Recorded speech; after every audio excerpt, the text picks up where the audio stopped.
In today's episode of Rejlers Play, Global Network Security. What happens when global network cables fail? Where are Europe's most vulnerable cable points? How can the cables be protected more efficiently? Stick around for this interview to learn more. Hi everyone. Today more than 1.3 million kilometers of internet cables lie on the bottom of the ocean. And the Swedish company Arelion owns the world's largest network.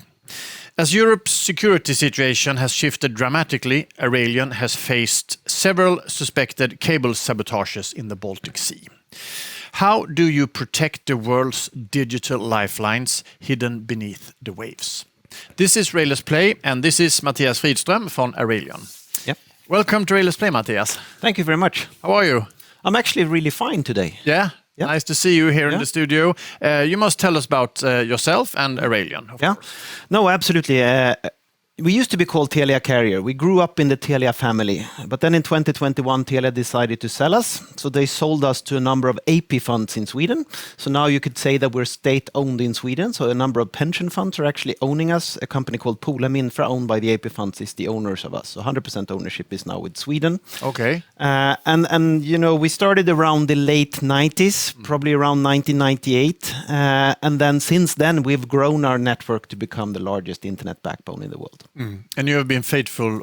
And I've actually been there the whole way. So I was there in 98 when we wrote the first business case. You know, that's the timing when private networks across borders was suddenly allowed. Previously to that, there was the incumbent, like Televerket in every country that had the network inside their countries. Suddenly you were allowed to own a network in someone else's country. Yeah. And that's a sort of a journey we've been on now since about 25 years. So I think, you know, it's been a fantastic journey so far. Yeah, exciting times, no question about that. But Arelion owns the largest internet network in the world.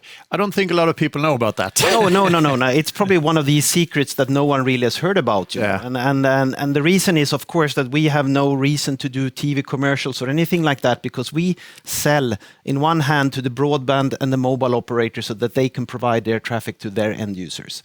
And on the other side, we sell to the content providers, the Googles and the Yahoos of the world, who have content to show on the internet. And we are the backbone between these two locations. And then, of course, a lot of international enterprises are using our network to have their services for their private networks. Yeah. So there is really no reason for anyone to know who we are. No. We just happen to be there. Yeah, but when I Google, I make money for you.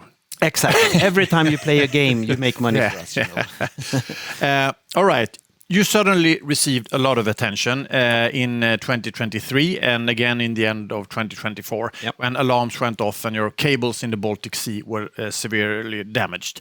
Take us back to those dramatic days. What really happened? Yeah, no, a good question. You know, cables have been broken over the years all the time, but it's always been, you know, for some reasons, you know, it could be a fisherman with their trawler and he knows that he's done something wrong. That's we repair and so on. So what happened these times were that we weren't really sure what really happened. So if we go back to the October 2023 damage, that one, there was an anchor that caught our cable, but the anchor lost the cable after a while. But what happened was that it managed to pull off a number of fiber pairs in the cable, but not all of them. No. So what we could see was that one fiber pair was damaged, another one worked. Yeah, we have pictures that we can there's a picture you can see, and that you can see that someone has really put some strain on the cable, and some of the fibers broke. One pair didn't break, and that's why one system worked, the others don't work. That's rarely something that happens.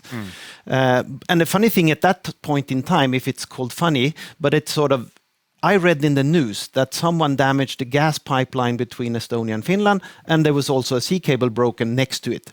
And I could see that my cable was broken 8 hours before that. So I called the authorities in Sweden saying, you know, hey, this looks really weird. Yeah. Our cable got damaged 8 hours before. And then later on, we found out there was one more cable being broken, and the same ship caught all 4 cables and doing some damage. In November 2024, there was a clear cut. They just tore off the cable, period, 2 ends of the cable on the bottom of the sea, very deep. At the same time, a couple of hours later, they tore off another cable. At that time, I knew immediately I could call the authorities saying, you know, this is weird. It's happened again. It's happened again. And then, you know, we had the Christmas 2024 that time they missed our cable, but they cut 3 other cables. So we've seen a number of incidents here in the Baltic Sea. And there were suspicions that ships with Russian connections were involved. Have you been able to determine what actually happened and whether the cable damage was intentional? I don't think so, really. I think obviously the authorities makes these investigations, and I think in 2 of the cases they've come out with a report saying that it's clear that the boat cut the cable with its anchor, but it's also clear that they cannot prove that the anchor was there intentionally. These boats are fairly old, and what they say is that it's a combination of bad seamanship and a broken something that sort of caused the anchor to go down. And I think, we will probably never know if the intention was to break the cable or if it was just unluck. But, the fact is that they've broken a number of cables, which hasn't happened the last 20 years under these circumstances. So it's more or less impossible to get real proof that it was intentional. Absolutely. You need someone to say that I did this on purpose, and I don't think anyone will say that. Yeah. But how did Arelion react, and how did you react after this? Yeah. No, it's cables being broken is normal in our life. Yeah. That happens from time to time, so we know the drill to do this. So basically what happens is that we call one of the boats in the Baltic Sea. There are 2 boats available. We call both of them, check their availability. The one that's closest to the problem kind of drops whatever they're doing, and then they go pick up a spare part cable and then go there, and then they repair, which typically happens within a week. Yeah, we have pictures of the boats as well. So this is your 2 boats that there are 2 boats. There's a Finnish boat and a Swedish boat. Yeah. They're not belonging to us. We have a contract with them so that they can help us when these things happen. Yeah. Busy times for them. It's business, absolutely, absolutely busy time for them, and they need to be sort of skilled and trained and ready to go when these things happen. Yeah, and this is serious times. Absolutely. Yeah. We'll come back to how you're now working to protect your cables, but first, can you explain how your network is built and what it looks like? Yeah, the network is built of a combination of land and sea cables. Obviously, between Europe and North America, there needs to be sea cables. Satellites can absolutely transfer traffic, but a satellite is only less than a percentage of what the sea cable can do in terms of transmitting things. So there is really no reason to use satellites for that type of communication. Satellites are good for remote areas and urban areas and things like that. So between Europe and US, there is a number of sea cables. We run traffic in 5 of them. And on land in Europe and in US, we build cables sometimes, and sometimes we lease from someone else who's built the cable. And all of that is combined into one network. And then, of course, up here in Scandinavia, there is a lot of need for sea cables, because if you want to go to the Baltics from Sweden, the closest thing is across the water. Yeah. The closest way from Sweden, Stockholm to Helsinki, is across the water. So of course there's going to be more sea cables up here than it is in Central Europe, for instance. So the network is a combination of land and sea cables. But right now there's kind of a movement in Europe to become more independent from the US in the security area. Yeah. Is that the case in your area as well? Absolutely, absolutely. There's both the dimension of the cloud and everything around cloud and applications in the cloud, because most of the cloud providers today are Americans. So there's a movement in Europe to find European cloud providers that can challenge the American cloud providers. And then, of course, if you look at most of our competitors, they're also American. And of course, them owning all networks in Europe is not good either, because we want to be less dependent on the rest of the world, really. So there is absolutely a movement from EU right now to ship in more money to us, real European suppliers, to build more cables and become less dependent on other countries outside of Europe. So there is absolutely a movement both on the logical side of the network and on the physical side of the network, which is very good for Europe. So you're going to invest a lot in this? We hope we can invest a lot. Obviously, we can't just invest because of investment. It needs to be a need for the cables as well, but there will for sure be a need for more cables in the future. Vad kul att du tittar på Rejlers Play, och ett sätt för dig att få reda på de senaste intervjuerna och när de kommer, det är att prenumerera. Så tryck på prenumerationsknappen här nere, så får du veta när allt det senaste kommer. Gå in och kommentera också, så blir vi ännu gladare. Och visste du förresten att Rejlers Play också finns som podd, och då heter vi Nytänkarna och finns bland annat på Spotify. Nu ska du få gå tillbaka till den spännande intervjun. But this is an industry that has grown very quickly. I read somewhere that there are now 1.3 million kilometers of internet cables lying on the ocean floors. Do you think security has been neglected as the industry expanded so fast? Absolutely. I've been here all the way. We have obviously cared where we put the cables, but the cables has always been put where there is a biggest need for traffic, and never really with security concerns involved. And also the industry we've been 100% transparent in the past. Anyone that wanted to know where our cables were, we told them, We knew that for them to build their network on top of our network, they need to know where our network is, so they don't buy 3 fiber strands from the same cable but from different providers, because we lease from each other. So in our industry, transparency has been something that everyone has lived with.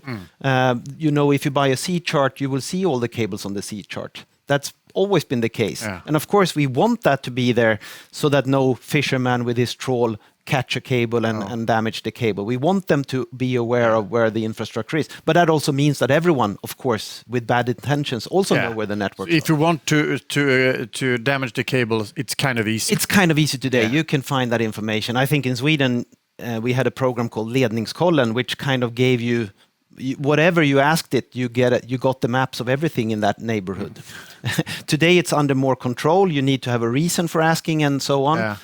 But historically we've been very focused on building more to make sure that you could watch your cat pictures go in the network, instead of actually really thinking of how to make the network super secure. I actually own a cat, so that's good. Exactly. But how has the new security situation affected your industry then? I think the biggest effect is, of course, that we realize that we need to be less transparent, not show everyone everywhere where we have everything. We also need to start to think about where to install cables. Maybe there are better routes to install cables that's more secure, not optimal from a telecom perspective. Delay times has always been very important for us. The shortest delay time makes the best experience for the end user. But maybe we have to think about, if we run this cable 200 kilometers north of where we plan to do it, it's a much more secure area. So that may be the case. And then in the end, end user experience may not be perfect. It's still going to be so good that everyone accepts it. So there's some things we can do. And then, of course, the existing infrastructure, there is ways to protect it. The problem is it costs a lot. And to protect something that already works is, of course, no one really has that money today. No, but how do you protect the cable? It's a good question. Because they're lying on the ocean bottom. Exactly, they're lying on the ocean bottom. You can obviously, when you install the cable, make sure it falls down into the mud. If you have a muddy, like the Baltic Sea is mostly mud. And if you blow water around the cable, it kind of trickles down into the mud, and it's kind of protected from anchors. But that's only for a couple of years usually. Then the cable slowly gets up to the bottom, and then 15 years later the cable is on the bottom of the floor anyway. You can obviously put rocks on the cable all the way to protect it from anchors doing damage, but that's going to cost a fortune. And I don't think any operator have that money to do that. Installing cables in steel pipes would be a dream, but again, the cost would be way too expensive. So I really think the only way to protect ourselves and protect the networks is to build more cables simply.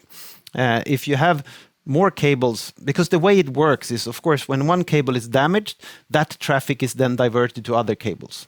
And if you have so many cables more, the sort of interest of pulling one cable becomes less of an interest. And then, of course, you can protect your network by doing that. But can you put down fake cables, if you know what I mean? On some places. You can absolutely do fake cables if that's, but I think, that's just to make it more tricky. Just to make it more tricky, absolutely. You can probably put out fake maps as well to say, this is our latest map of our cables. But I think so far the industry have not really thought about that. It's an interesting thought. Remember where you heard it first. Absolutely. No. I'm absolutely going to remember that and come home and it's a great idea. But I think, if we do some more cables, I think in the end, it's in the interest of everyone in the world to be able to communicate. Even the bad guys wants to communicate. I don't think there is a real threat to the infrastructure around the world right now, because I think everyone wants to communicate to everyone. That's the only way to solve the world's crisis in some way. But of course, you never know if someone gets a bad idea, you can do some big damage in a short period of time. Yeah. But looking at cable infrastructure in Europe and Arelions network, where are the three most sensitive areas for Europe? If you have a map here. No, that's a good idea. Obviously, up here in Scandinavia, we're very dependent on sea cables. So of course, that's a challenging area. We have some countries to the east of us in Sweden that is of interest, and of course the way the Baltics can communicate needs to go through sea cables, and Finland the same way. So the Baltic Sea is an extreme area where there is a big dependence on sea cables. Then the next one is obviously Great Britain. Great Britain is an island, and I think the government there have realized that they're super dependent on all cables going in all directions. And if someone decides to cut all the cables around Great Britain, then the economy will die within month because they have no possibilities to trade with everyone. That's scary. And I think the UK government is really thinking about how they can become less dependent on all of this, which is hard because sea cables are by far the biggest transmission possibility. So the Great Britain in itself is a big area. And obviously we run as many cables as we can from mainland Europe to Great Britain to sort of divert the traffic to be ready if something happens. But it's of course an island, so that's a tricky thing. And then the last one is obviously not really in Europe, but it's in the Middle East, the Red Sea. Almost entirely all traffic from Europe to Asia goes through the Red Sea. That's historically been the best way, the shortest way to Asia with your traffic. So let's run the traffic through the Red Sea. And now we saw that last year, the Houthi rebels shot down a ship. The ship on its way down pulled out the anchor to sort of stop the ship from sinking too fast, damaged a number of cables. It took 7 months to repair the cables because no one really dares to go there. If you know that you can be shot down when you repair a cable, who dares to go there? You have to be James Bond or something. Almost like that, So there is a big discussion in the industry right now. Should we have military repair ships? Today, all repair ships are private companies doing it on behalf of someone like us. But the future may be that we have more military repair ships that can repair in some areas, and of course. But I would say the Red Sea in itself is a big bottleneck for Europe and all the traffic to Asia. There's a lot of traffic going to Asia, but it all goes into one small area, which is of course scary if someone decides to cut all those cables. Very interesting. But finally, Mattias, how do you view the future then? Do you expect more incidents of cable sabotage? I hope we've seen it now. I hope whoever wanted to test the system, or if it was bad luck or bad seamanship or anything, I hope it's over. Now, knock on wood, we haven't had an incident for the last 9 months. We hope that we don't really see these things going forward. But of course, our job is to make sure we build a more robust network. We have some older cables that we haven't used for a while. We can always turn them on again. The reason we haven't used them is because we haven't had the need to use them. From a traffic point of view, we have enough today, but from a resilience point of view today, we don't. So let's start to reuse some older cables, build a few more new ones, and then be even further protected towards these madness of incidents when they happen next time, because I think they will happen. Hopefully not too many of them, and hopefully they're much more prepared. I would say when it happened in October 2023, the number of people I spoke to who had no clue there was a cable on the seabed was enormous. When it happened in November 2024, my discussions were a bit different. Most people were aware. I think we came to an action in Sweden much faster. Change happens fast. Change happens fast. This incident in outside of Finland in 2024 after Christmas, when they actually were on board the ship within hours from the Finnish military, I think that changed the mindset of many countries around. I think we're much more prepared in the Nordics right now when it happens next time. You're visiting Rejlers today in our Rejlers Play studio. We're a technology consultant firm, and how do you think we should think in a situation like this? No, I think there is a big need for companies like you, because if we need more cables, we don't really have the engineers to do the environmental studies, to do all the permitting, to everything like that. We operate and run cables. Someone else is building the cables for us. Companies like Rejlers need to have the skill sets of doing all of this, helping us to get more cables out there. I don't think the number of companies we have in Sweden right now who can do this is enough. No. We need more. Yeah. So I think one big area for Rejlers going forward will be to support these type of build construction works. There is also a need to do more land cables, of course. You know, one way to sort of be less dependent on sea cable is to build on land. So there is a combination of both. Yeah. Mattias, very interesting conversation, I think, and I learned a lot. And good luck with the security operations and with the network. And really nice to meet you. Yeah, thanks. Thank you for watching Rejlers Play, and I think this was a very interesting conversation with Mattias here at Arelion. And keep on listening and keep on looking at Rejlers Play, and we're also on podcast on Spotify. We're called Nytänkarna. So keep safe. See you. Bye bye.